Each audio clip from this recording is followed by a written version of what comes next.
Hello and welcome to another edition of the Syndicated Vomit Podcast, an extension of the Vomit series of podcasts. As always, I'm your friendly neighborhood nerd king, Mac Taylor, here to discuss part 2 of our season 1 coverage of Jurassic World Camp Cretaceous from Netflix. I don't know why I said it in that kind of voice. Probably should have did a little more like last time where I was like, Camp Cretaceous. You know what? I'm going to start that over here. Mac Taylor covering Netflix's Jurassic World Camp Cretaceous, episodes 5 through 8. That sound a little better? I don't know. I'm not going to do it a third time. So let's go ahead and let's jump right in. I think we have a decent amount of stuff to talk about here, so I'm actually fairly excited to be covering this stuff. Camp Cretaceous, like I said, it was a show I was A, excited for, especially when I saw the trailer, and B, was blown out of the water by. Like it was just like Mandalorian, not as high as Mandalorian, but also, you know, the production value wasn't as much. But from what I was expecting, I got so much more out of it. So without further ado, let's dive into episode 5. Happy birthday, Eddie. I told you to remember Eddie for later. Here he is. As we start out, Ben is still sanitizing himself, and I'm like,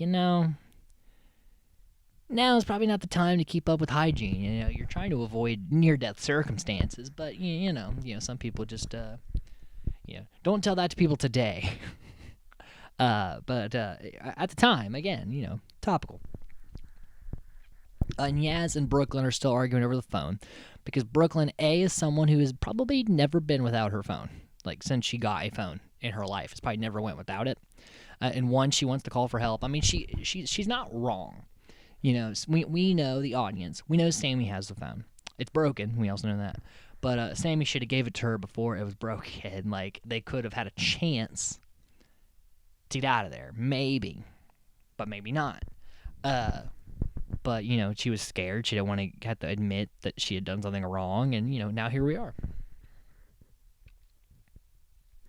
And Kenji makes, he does that thing where he anoints himself leader. But then he basically has Darius do all the work. He's like, I, as leader, say we should listen to what Darius has to say. Because one, Darius is the most qualified to lead. And two, Kenji's like, hey, if people get eaten, it's not my fault.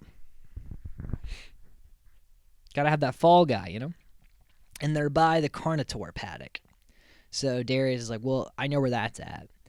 And everyone's like, oh, no. Is Toro out? And Darius like, how the fuck do you guys know about Toro? And, of course, in typical Kenji fashion, he told everybody about the Toro incident, like, the night it happened. So they all knew that, because, Kenji looked good in that situation, so he couldn't wait to tell people about how good he looked saving Darius.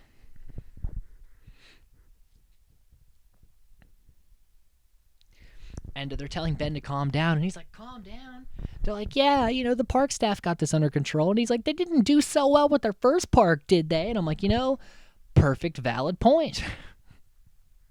They have now had 2 parks that fell to shit. Granted, this one was open a lot longer. I think, actually, because we didn't really have much of a time frame in Jurassic World. Like, we knew it had been open for a while, but we didn't quite know how many years. But Kenji mentioned at one point, being a kid when he got the VIP tour of it, and now he's 15, because he, again, we'll talk about it later, but he talks about having a learner's permit. So I think Kenji's the oldest at 15. So the park's been around for a while. And then as they walk away, we see the Indominus' foot.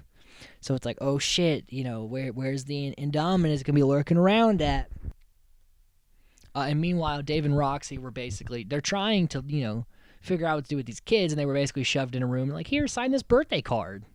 And Roxy's freaking out, and Dave, in typical Dave fashion, is like, but nobody signed this birthday card, man. That's not cool. And it's, whose birthday card? Is it? It's Eddie's birthday card. More on Eddie later. But he's like, hey, Eddie, I know no one's probably told you this, but you're doing a great job. It's like, I fucking love Dave. I don't know how he got the job of counselor, because he has great personal skills, but he is not so great in, knowledge and handling situations. But he's a great character overall. And then Roxy's like, "Fuck this," and she starts breaking into a cabinet. And he's like, "How'd you learn how to do that?" And she's like, "I saw Brooklyn's lockpicking video."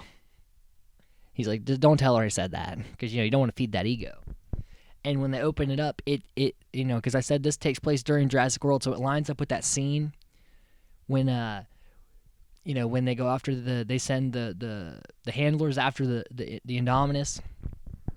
And they're like, camouflage, and then it starts, fucking killing them, and all the screens go red. Well, all the walkies are going red, and I'm like, man, what a badass fucking scene, because that's something they really do extremely well with the show, is they line up the events of Jurassic World with the events of the show seamlessly. It doesn't feel forced or out of place to me. Like it feels like it's natural. Like there isn't so many Jurassic World nods. There's actually a lot more nods to other movies than just Jurassic World, but it's not glaringly. It's not just Jurassic World from the other side. Like it is very much its own story, and it feels very unique. And then every now and again, they'll be like, "Oh yeah, by the way, this was during Jurassic World, wasn't it?" Like, it's like a nice little a fun fact that gets thrown in your face every now and again, but for the most part of the show, it's its own monster, and I love that about it. Meanwhile, the kids come across a dead group of ankylosauruses. So the Indominus, as we saw in Jurassic World, was hunting for sport, and they hear a noise, and they kind of like, "Oh shit, what's that in the bushes?" And it's Bumpy, who is, I think it's been a day. And she went from like little baby holding your hand Bumpy to like 30, 40 pound Bumpy. And they're able to distinguish it is Bumpy because one, it bonds with Ben very quickly, and two, is she's got the one horn smaller than the other one. So you're like, oh hey, that is and Bumpy is kind of like the mascot for Camp Cretaceous, I would say, of like marketing for children. It's like the Baby Yoda of this show, because every show now has to have that kind of cute character which you can sell merch for. Granted, I haven't really seen a fuck ton of Camp Cretaceous merch in general, which is very surprising to me, because I would think a show of this caliber, one, Jurassic Park can sell toys because dinosaurs, and two, it's a cartoon, and it's it's on Netflix, and it's like you can merch the shit out of this, and I haven't really seen a lot or really much of any, and that's very surprising to me. But so Bumpy's super adorable, super cute, and Ben's like, it's okay to be abnormal, and what if she gets tired after reading a stressful novel, and if her parents would have listened to her, she wouldn't have come here and gotten attacked. And Yaz is like, yeah, I don't think we're talking about Bumpy anymore, because we get a little bit of backstory into Ben there, a little bit about he doesn't want to be here, and he's very upset that he's in this situation. Which, I mean, you see how the kid acts. Of course, he doesn't want to be at a summer camp with dinosaurs,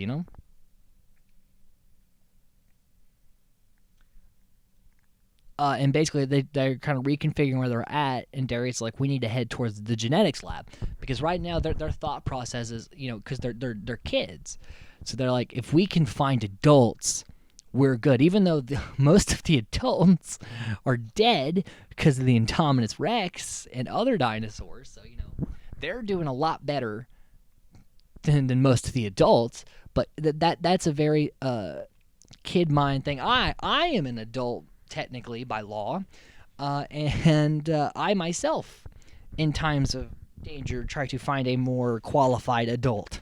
It's comforting. So, and of course, that would naturally be what these kids try to do, is find someone so that they don't have to make the decisions. So they head towards the genetics lab, and Ben tries to bring Bumpy, and Yaz is like, leave him, or she's too slow. We can't afford to carry her around. And Ben's like, Ankylosauruses are fast. And then she just kind of like goes to take a little nap and's like really being real playful and cute. And they're like, Ben, we don't have time. Say goodbye. And he's like, no. Because he tries to bring her anyway. And there's a cute little moment where they catch him with her in the bushes. And she's just being cute. And he's like, no, you guys say hello because she's coming with us. And they're like, how are we even going to carry her around? And he's like, we'll put her in the van. And like, what van? And he points off to the distance, and, just like slightly off camera, there's a van.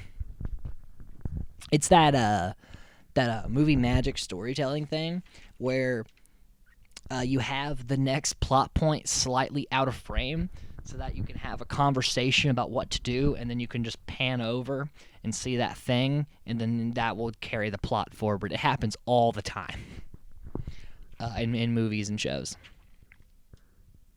So they get in the van, and Kenji mentions that it's an asset containment unit where they have the badass dinosaur wranglers, and I don't know for sure, but I think that's the van that the ones that were eaten by the Indominus were in. It's their van, I think, but I'm not 100% on that. But that would be really cool if it was confirmed that was that. Just another thing to tie it in. I mean, it had to be abandoned by someone, So like, where are the dino wranglers? And Brooklyn's trying to use a tablet. She's like, well, if I had my phone. And even Darius, who's like the combated one, is like, listen, shut up about your goddamn phone. There are bigger fish to fry right now. And they see on the little iPad type deal, all the animals in Jurassic Park, Jurassic World, all that business have tracking units on them. And they see that a lot of the dinosaurs are not in their pens because, of course, during all the chaos and the hubbub, a lot of the fences are down, which means that there's just a lot of dinos roaming. And as Jurassic World, we saw that shit go down a little bit. And Bumpy starts going nuts. And he's like, I think something's coming. And he's like, they're like, well, we don't see a tracker blip moving. And they're like, what kind of dinosaur doesn't have a tracker? Now, those of us who watched Jurassic World know that the Indominus, I keep wanting to say Indoraptor, the Indominus clawed its fucking tracker out. So, they don't know that. They don't even know anything about the Indominus. They don't have the luxury of Jurassic World knowledge. As the Indominus shows up, and they're like, fuck, who's going to drive the van? And Sammy's like, well, we drove the gyro spears. And Ben's like, yeah, that had a joystick and a Jimmy Fallon tutorial, which I had forgotten that there was a Jimmy Fallon tutorial in Jurassic World. So that was like, oh, yeah, right, that was a thing. And he's like, I don't have a learner's permit. Kenji's like, I do. And again, that's how I kind of got the knowledge of that and kind of where he ranks in age. And he hops up there, takes off driving. So we got the Indominus chasing the van, kind of like Rexy chasing the Jeep in Jurassic Park 1, but not there's not like a objects in the mirror closer than they appear type thing. It wasn't like an on the nose reference, but anytime a dino chases a transport vehicle, it reminds that's a classic iconic moment. So I'm sure it wasn't even trying to reference. It's a loose reference, but it's still a reference. And Kenji's driving's not great, but he's like using his turn signal. Like, are you signaling right now? And he's like, can everyone stop yelling at me when I'm trying to save us? So it's a rough ride. And they're like, man, what are we going to do now? Ben's like, why don't we just go in the genetics lab? And they're like, what? And he points. And they do that off-camera bit again. And then they always kind of look at him, and he's like, it's a gift. He has the gift of off-camera knowledge. Like, he knows what's slightly out of frame. It's wonderful. So they head into the genetics lab. And they find Eddie, the birthday boy. And he basically tells them they're left for dead. Like, Wu was doing some shady shit. Made a monster. The monster's eating people now. Kind of fills in the blanks a little bit for them. And they're like, well, we can just take the van. And he's like, there's a van? And so he sprints off to take the van and leave these kids to fucking die. And Yaz, she's a athlete. She can probably catch him. But Bumpy trips her. And she's like, what the fuck, dude? And, as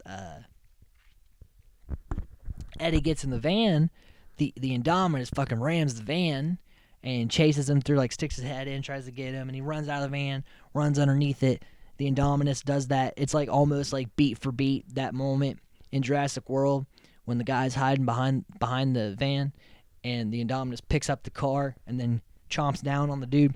Almost like bit for bit that with Eddie. So Eddie climbs under the van, the Indominus knocks the van over, and then chomps down and murders him.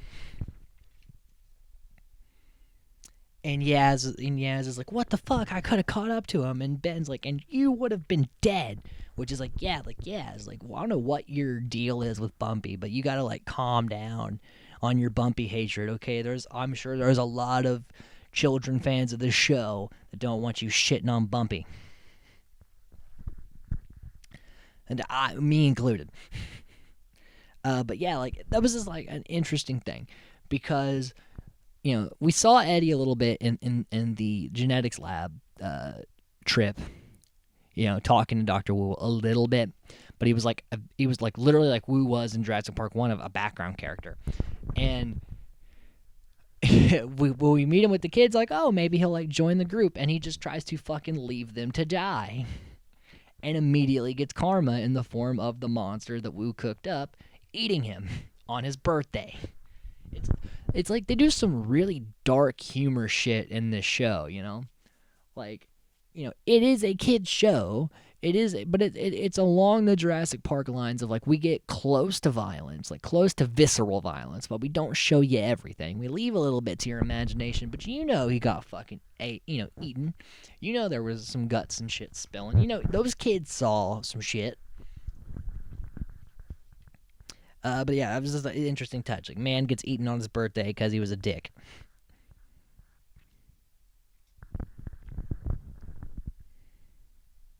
And, you know, Yaz is still being fucking rude to Bumpy, and Ben's like, I'm not leaving her like they abandoned us. And it's like, and then that's kind of when they get the realization of like, you know, we're alone. Like, we're fucking by ourselves, dealing with this shit that we should not have to deal with by ourselves. And then the Indominus is still lurking, so they're hiding in like there's all these like storage crates and shit like you'd see in like a New York storage yard or something, you know. And Ben and Kendra are hiding behind the barrels, and the Indo like puts its head up like right behind them, like it doesn't know they're there, but it's kind of sniffing around. And again, I know I keep having all these mentions of callbacks to shit that's happening, but it felt to me like that scene in Jurassic Park when Tim and Lex are in the kitchen, and the raptors are like when Tim's like leaned up against the fucking the metal like island type deal, and the raptor like comes right up, like it's like looking up, and it's like so fucking close to him. Like that's what that scene felt like to me. And again, I don't know if it was exactly a reference or not, but like also the people that are making the show, Colin Trevorrow's involved. They know their shit. Like, they know what they're doing. They're Jurassic Park fans, so I'm sure it was somewhat of a nod. And I like trying to find these parallels to the other movies in the show. So Darius distracts because he does that thing. There's always a fucking rock, and so he just throws the rock, diverts the attention. But then Brooklyn, she has that tablet, and it fucking goes off.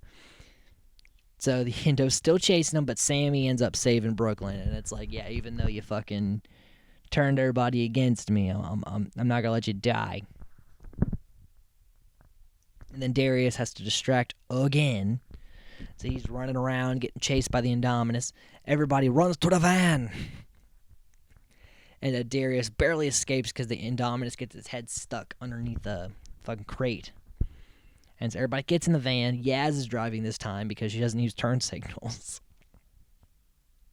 And everybody's kind of laughing it off because it is very much that beat for beat thing of storytelling where it's like you have like anytime the dinosaurs come in, we have a thrill ride moment, a near-death experience, then we laugh, then we have some character development, and then we have some bonding, and then we build up, and then we go down that hill again, and then we do some more dinosaur shit, and then, level it back out again.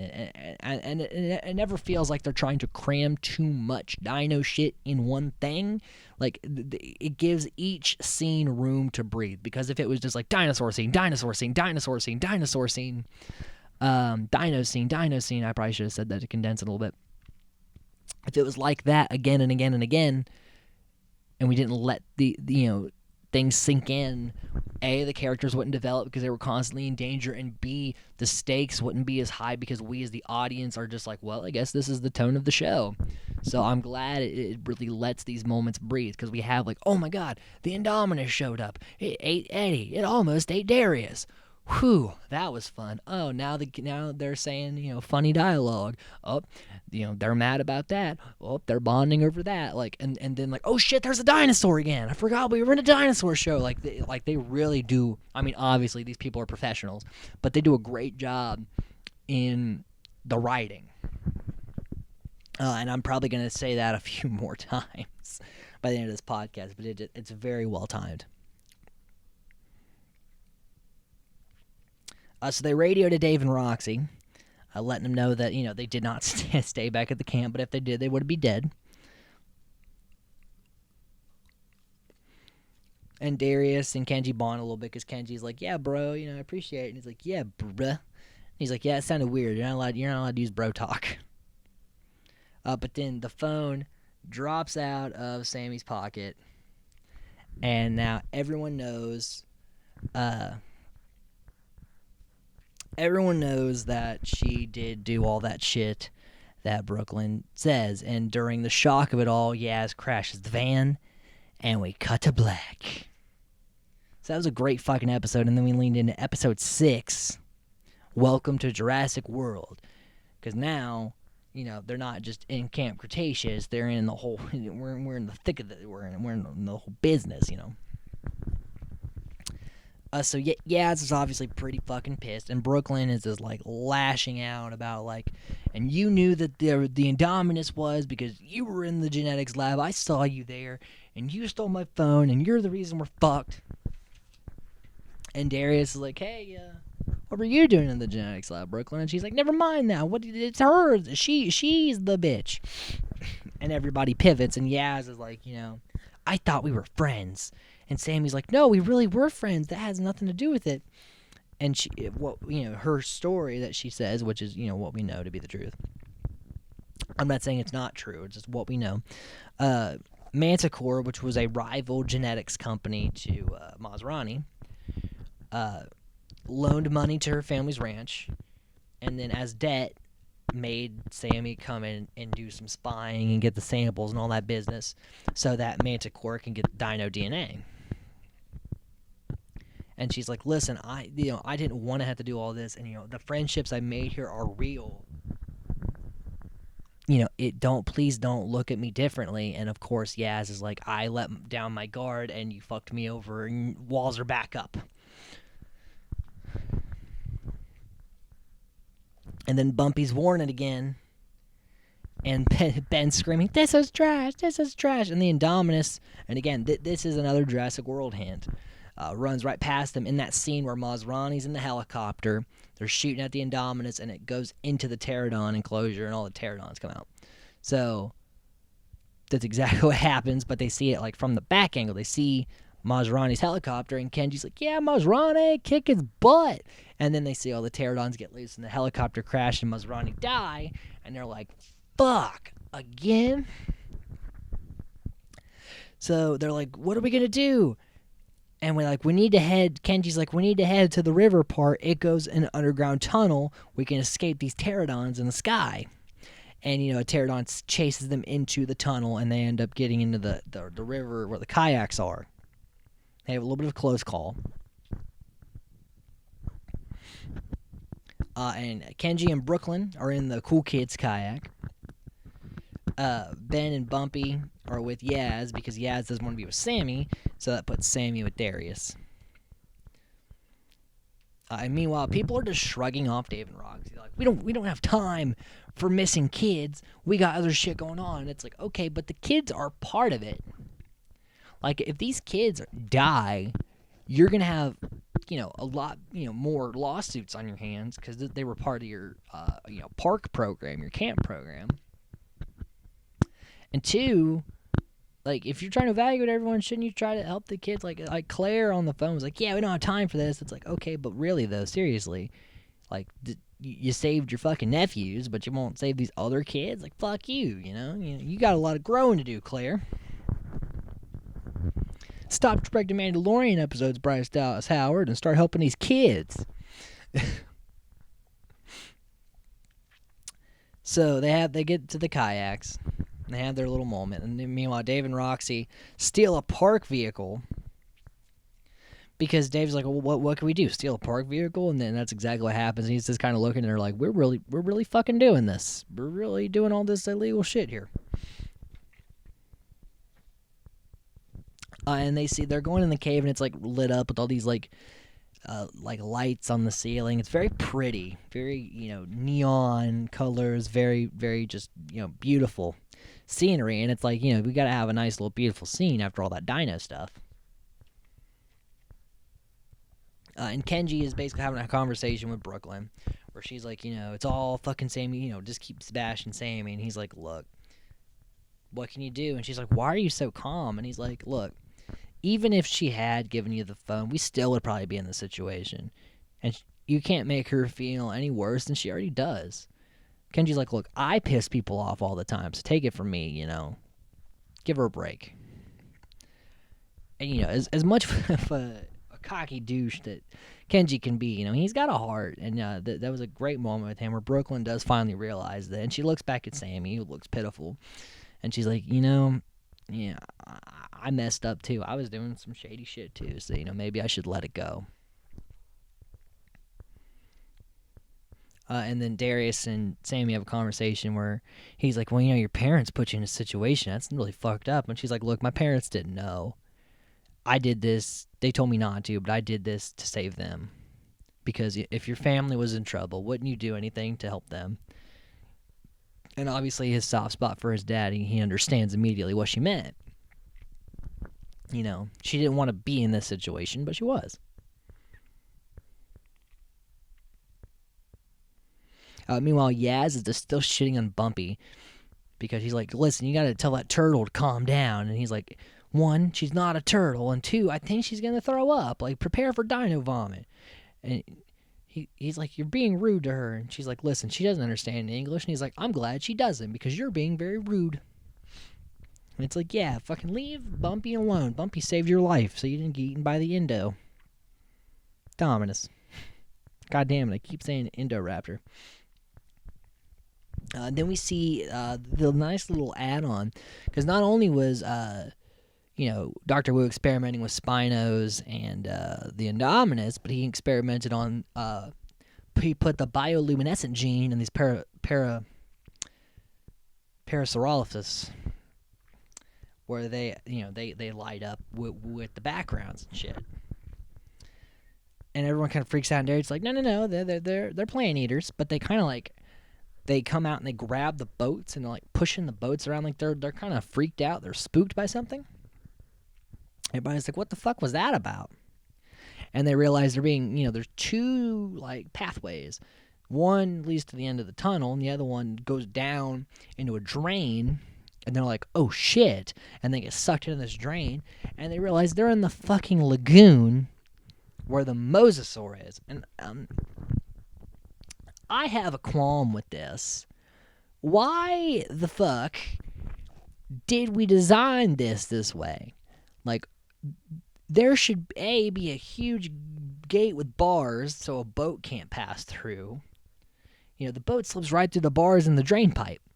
You should have thick enough bars to where if something does end up going down that tunnel, it stops before it ends up in the Mosasaurus enclosure. Second of all, why the fuck is the Mosasaurus lagoon connected to a kayak attraction where people and Parasaurolophuses are? Like, who designed that? And are they still alive? because that is fucked up. Because even if this Jurassic World Indominus shit did not go down, I guarantee you at least one of the thousands of trips down that trip they took when that attraction opened, I bet one of them motherfucking kayaks would end up going down in that tunnel and end up in the Mosasaur Lagoon, and they would die, and then boom, lawsuit. Like, why would you even let that be a chance of happening? Because anything that can happen will probably happen. So if there's a chance you can end up in the Mosasaur Lagoon and die, try to figure out how to not have that happen. Like, it's such a weird, from the first time I watched that episode, I was like, why the fuck is that there? Like, who fucking put that there? I know I'm bitching about the layout of a park that doesn't exist, but god damn it. So they get sucked into the mosasaur enclosure, and it just immediately starts circling them like a shark, and it's like, listen, the mosasaur is a motherfucking badass. For those of us that saw Jurassic World, it ate the Indominus. It ate the fucking super T-Rex business, alright? That is a bad motherfucker. So, you don't want to be in the lagoon with the mosasaur. So it's circling them, and they're just paddling their asses off. They're trying to get to that fucking, where the crowd seats are. And it looks like the mosasaur is going to get Sammy and Darius. So Yaz hops on out the boat, pushes Bumpy and Ben to safety, climbs up and it starts beating the pole, because, she uses her brain, because it'll send underwater vibrations. It'll make a noise the mosasaur will be like, what the fuck is that? And then go and see what that noise is. Granted, she's like, yes, it worked, but now the mosasaur is coming for her. That's not good. So they do something that is not a great idea, but at the same time was their only option, where Kenji lowers the feeding hook that they put the sharks on for the mosasaur to do its little free willy type deal. And so she's zipping across it, and it jumps out to grab it. And at first I was like, there's no way it would miss, because it jumps out at her and then misses and bites and breaks the line, and she swings. But I'm like, that would never happen. Like, I don't know, it's a cartoon with dinosaurs and shit, but, I was trying to put it in my mind of logic, right? I was like, it wouldn't miss. It does this every day. Like, it does this feeding thing maybe like 5 or 6 times a day. But I was like, wait a minute. It goes, when they feed it, they put the shark in the middle and it stopped, and then it would jump up and grab it, and then they would zip it back over. She was constantly moving and swinging back and forth, so it didn't have a good read on where she was, and it had to just time that jump perfectly, and it didn't. It missed it because it's not used to its food moving across up there. It's used to jumping straight up, getting it. So it jumped straight up, and she just got out of the way in time. So after taking way more time to talk about that than I should, so it bites the thing, and she swings, and she lands, and she fucks up her leg, because she lands after falling a good distance, and she's got a messed up leg now. But she was still one of the stronger people in the group, so even though with the fucked up leg, she's still faster than Ben. So their, park flaw did not kill these kids because they're main characters.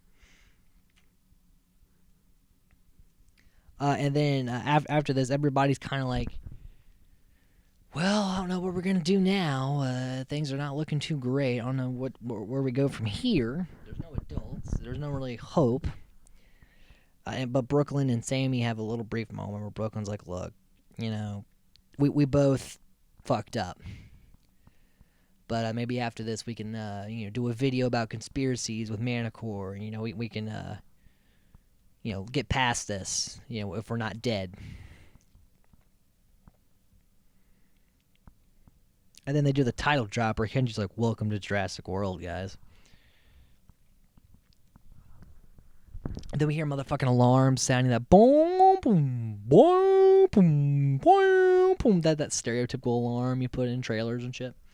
And then we cut to episode 7, the last day of camp, where the alarm is basically because they're evacuating the park. In the south ferry is going to leave in 2 hours. But like over the PA, they have no info. Like they don't say shit because they don't want people to know about the Indominus and all that if they don't have to. Most of these people didn't run into it. And Ben's like, look, I memorized the evacuation patterns. We can't run there. Like we it's gonna take a miracle to get there. But then they see the tram, the Jurassic Park tram, and they're like, well, that's our way out. And as they make their way over to it, they have to walk up a staircase to get to it. And in the way of that staircase is Toro. And they're like, fuck. Can't catch a break with these motherfucking dinosaurs. So Darius runs over to the stairs. Toro's like playing with a trash can, like a dog plays with a chew toy. It's kind of adorable. So Darius, because there's always a fucking rock. And so he throws the rock to divert it. And everybody runs over. Everybody starts to go up the staircase. Darius doing all of his distracting business. I mean, Toro's right by the staircase. I mean, like, they're like a squeak away from getting noticed. And Bumpy knocks out like a cup loose. But they manage to fucking grab it, keep it from making noise. And they get up and Kenji was like, oh, well, I got the tram. And then he stops himself or he makes too much noise. But then the tram's like, welcome to Jurassic World. And they're like, fucking tram. So Toro's notified. He's charging up the stairs. But the thing about the Carnotaurus is that they're very lucky that the Carnotaurus is the one they keep running into as compared to the Indominus. One, it has the tiniest arms of anything I've ever seen. They're useless, And two, it's super top heavy, so it's clumsy as fuck. It just throws its body weight around. So it just falls over all the fucking time. Very clumsy carnivore. Still super dangerous, but it's every time it charges them, it like falls over all the time and shit. So they kind of have a little more time to escape. So there's a near fall because Yaz is limping, so she's having a hard time getting up the staircase, and Darius has to run down, pull her out just before she gets chomped down on, and pulls her to safety. And then Toro falls because the staircase gives way to a fucking, dinosaur on it, and he falls with the staircase. And everybody gets on the tram, kind of breathes. Ben gives them these gross vegan bars. And Roxy and Dave make it to the mosasaur enclosure. They just keep just missing them. And they're like, well, they see him on the tram. They're like, oh, well, they're heading to the ferry. Let's go to the ferry. And then Toro's like making his way up, and like, yeah, let's go to the ferry. And so now everyone's like they're kind of hesitant to be like, we're safe, because every time they have, shit went down. So they're kind of like, let's not like jump to conclusions. But then they're like, after a little bit, like, okay, I guess it's okay. And so they toast, not being eaten, and, talk about what they're going to do when they get home. Like Benji talks about, or I combined Ben and Kenji. Ben talks about, it's okay to be afraid. I just want to go back to my life of normality. Granted, I'm happy that, I was here, but everybody kind of talks about what they're going to do when they get home. Like, Darius like, will video games even be cool anymore? Like, I've almost died like 7 times here. I don't know if there's any more thrills to be had. And Sammy basically talks about, we're going to be friends, right? And everyone's like, and it's a real honest take. With like, look, we've all bonded and shit, but like, what are the odds we're going to see each other after this? And like, just because we went through this experience together doesn't mean we're going to be best friends for the rest of our lives. Like, do you think Alan and Ian Malcolm are super tight? You think Alan and Lex and Tim are tight? Like, yes, they'll never forget each other. Like, when you go through an experience with someone, you'll never forget them. They'll always be a part of you. But odds are you probably will go your separate ways. That's life. That's how this shit works. So I'm glad that the show addressed it. Like, they're not just going to be fucking, a group after this. Like, their lives are going to go on without each other. But that doesn't mean that they won't have those memories. I mean, especially this. Like, you don't forget almost getting eaten by a dinosaur for, like, a whole day, And Darius opens up about his dad, about what it meant to get there. And Kenji's like, well, at least he's not alive to see all this dumpster fire. And it's like, okay, Kenji, like, yeah, he's not offended, but like, oof, that was a shitty way to say that. And then right when everyone gets kind of cozy, the pterodons start attacking the train because of all the lights. Because just like moths, they're drawn to the light. So Darius and then they're going out, they're trying to knock out all the fucking lights and shit. Ben's kind of freaking out and being scared. And Darius is like, I'm going to get... They noticed that there is another tram that was wrecked, and it's in the way. They need to change tracks or else they're going to die hitting this tram. And Darius is like, I'm going to go up there and fucking get into the control panel. And he looks at Ben and he's like, Ben, I'm the only one that could fit. And Ben's like, you know what? I'm going to have my hero moment. So Ben gets up there and he's like, I can do this. And he jumps in the control panel. He switches the track at the last second. Boom. He's like, guys, I fucking did it. And right as he's celebrating, a pterodon goes through the glass, grabs Ben, pulls him out, and now he's dangling off the fucking tram. And Darius is got a hold of his hand, but his hand's slipping, and then boom. Cut to the next episode. Holy shit, guys. Tension, right? Like, really in the 7 episodes up until this point, we really hadn't had one of the kids be close to death, or like, in a really bad situation. Like, yeah, Yaz was close, but we knew she was going to get out of there, you know what I'm saying? But, this is like, if he falls, like, 9 times out of 10, that fall is going to kill you. So we open, and Ben, Darius regrips him, but then the pterodons fuck with him again, and Ben falls. Darius slips. And all the kids are looking at each other, like, because in their mind, Ben just died. Like, Ben just fell to his death. And so they're like, it happened. Like, one of us is gone. And Darius is like looking at his hand, like, I let him go. Like, I dropped him. And Bumpy's, being all sad and shit because that's his best friend. And they're like, all right, well, we had to, the tram, when it redirected, now it's heading north. We got to get off this thing, or else we're going to be just on the other side of the park. So the tram, luckily, at that point, dips down, and they jump off. And Kenji even has Bumpy, so I'm sure that landing was a bitch. Everybody hits really hard because, it's a fall. And Bumpy disappears. And they're like, should we look for them? And Brooklyn's like, they're dead. We gotta go. And I'm like, okay, a little harsh. I understand your point, but fuck. And Roxy and Dave get to the boat, but the boat guy is like, look, either you're getting on this boat by choice or by force. So they're stuck getting on the ferry without the kids. They have no choice. And Yaz's leg's acting up. So they're like, we need to take the tunnels, the underground tunnels. Kenji, can you lead us? And he's like, yes, I guess I can. Not super confident, but maybe. So Kenji's running around, and they notice that all the fucking, the park's automatically locking down. And it's like, why are your underground tunnels on a lockdown? Because, I guess we'll find out in a little bit why. But, most dinosaurs aren't going to be able to make it down there. So it's like, what was that about, And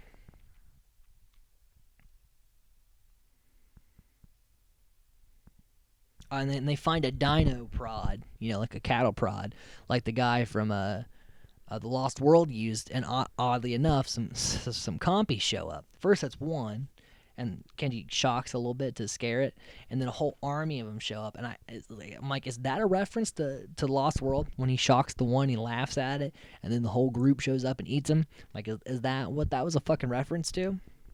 Because why else would they use that cattle prod,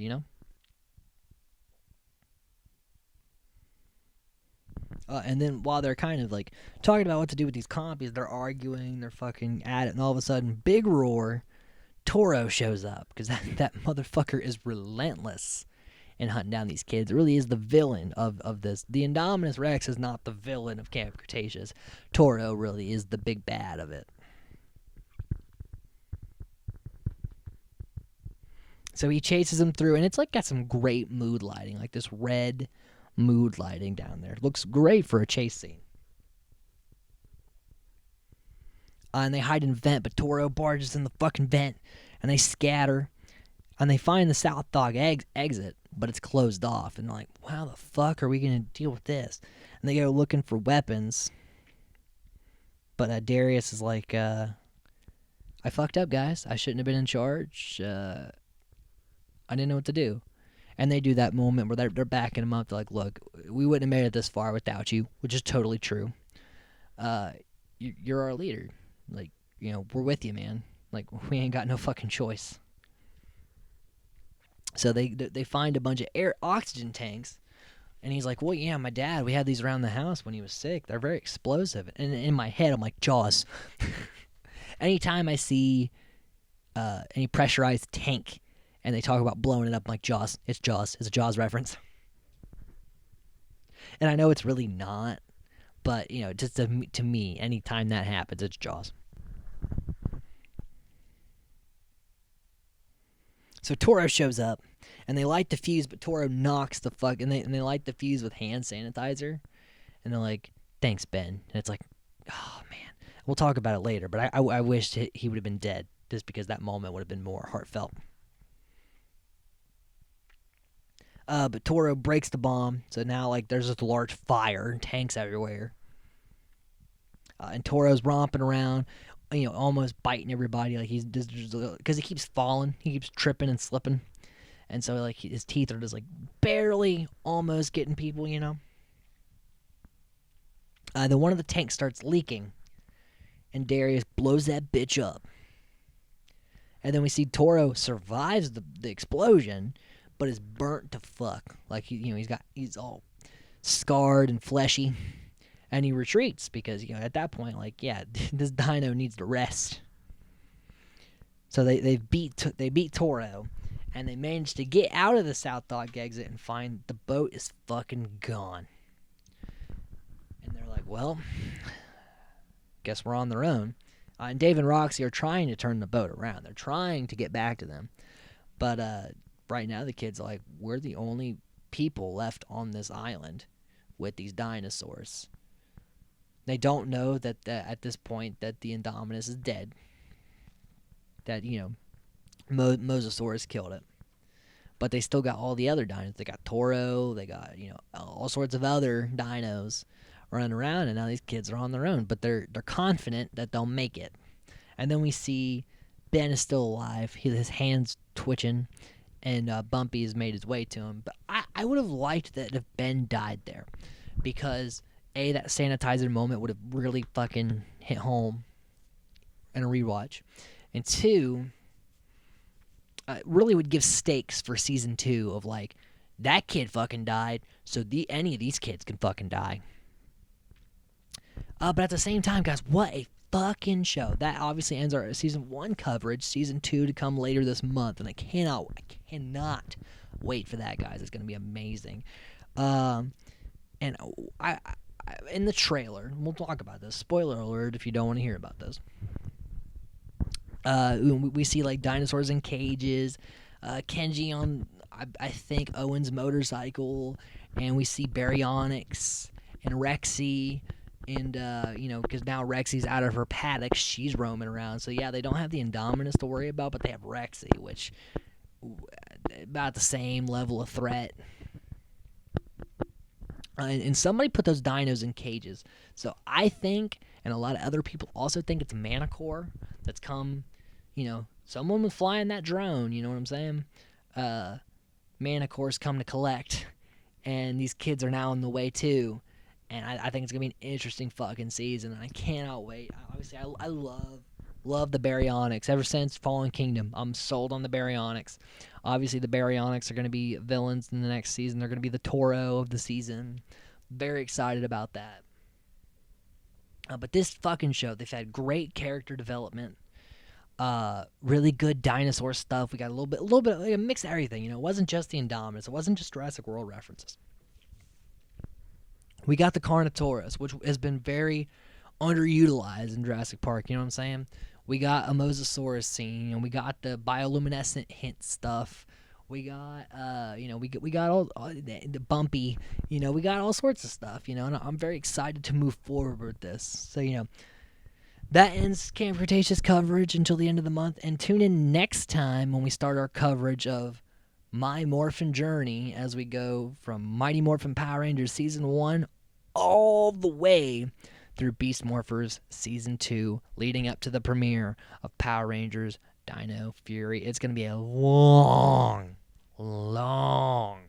fucking coverage of this bitch, guys. I mean, it's going to take a good chunk of my year to get all the way through Power Rangers. I love Power Rangers. It's, like I said, I'm a big Star Wars fan. I'm a big Jurassic Park fan. Power Rangers tops both of them. I'm a big Tokusatsu fan in general. So very excited to be doing this, but it's going to be it's a marathon, not a sprint.